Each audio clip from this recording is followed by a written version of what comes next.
किसान भाइयों, हरियाणा में जो सिलोज घोटाला था, सीएलयू घोटाला था, उसके सवालों से बचने के लिए और आंदोलन में किसानों को कमज़ोर दिखाने के लिए अविश्वास प्रस्ताव की प्रोसीडिंग आपने सबने देखी होगी। वहीं पे कांग्रेस ने एपीएमसी एक्ट को सब्जेक्ट मैटर बता के उसमें एक अमेंडमेंट लगाया था। हमारे किसानों की लंबे समय से ये मांग है, जो हमने महम भूख हड़ताल से भी उठाई थी, कि भाई पूरे राज्य को मंडी का विस्तार दे दिया जाए और जो भी सेल होती है, जो भी कानून हैं, उनको इनके अंतर्गत रखा जाए और एमएसपी के जो न्यूनतम बोली है वो एमएसपी से ऊपर बोली जाए और उसमें कम से कम 3 साल की सज़ा का प्रावधान हो और सीधे तौर पे वो एक संज्ञेय अपराध में शामिल किया जाए। जैसे आपने विधानसभा में देखा होगा, ये जिस तरह की नूरा कुश्ती वहाँ पे चल रही थी, एक तरफा जहाँ पे इस जो एपीएमसी एक्ट में एमएसपी की बात रखी उसको ठुकरा दिया गया, एक सुप्रीम कोर्ट के केस का हवाला दिया गया। वो उन 3 मंडी के कानूनों पे स्टे था। एमएसपी का जब कोई प्रावधान नहीं है, कोई उस पर डिस्प्यूट या उस पर कोई डिबेट ही नहीं है किसान और सरकारों के बीच, कहीं वो सब जुडिस भी नहीं है, तो वो सुप्रीम कोर्ट का फैसला ना पत्रकारों को उसका रेफरेंस मिला। अब कार्रवाई ये थी कि स्पीकर ने उसको किसी भी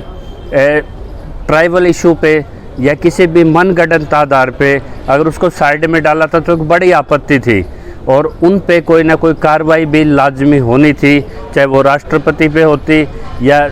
जुडिशल रिव्यू में जाके होती। जब आंदोलन में ये देखा कि किसानों ने कांग्रेस के भी इस्तीफे मांगने शुरू कर दिए हैं और उन विधायकों के भी इस्तीफे मांगने शुरू कर दिए हैं जो निर्दलीय थे लेकिन यहाँ किसान के साथ खड़े थे, लेकिन विधानसभा में पुरजोर तौर पे किसान के साथ ना होकर किसान के विपक्ष में उनने वोट दी। तो अब सवाल ये उठता है कि एपीएमसी पे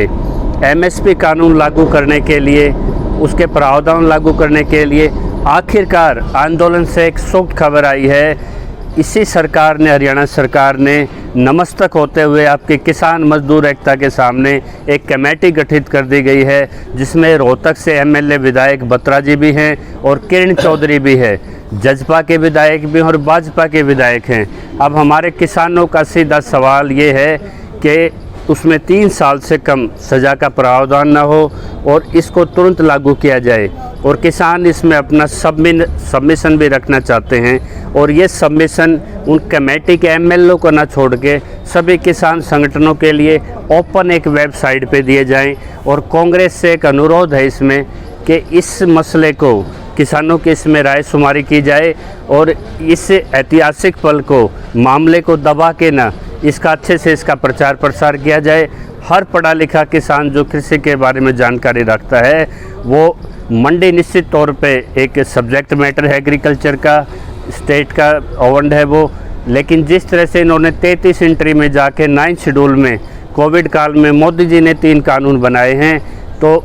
कोई राज्य इस पे कानून संशोधन के लिए नहीं रोक सकता। ये कमेटी गठित हुई है, बहुत अच्छी खबर है। तो किसान इस पे अपने अपने सबमिशन दें और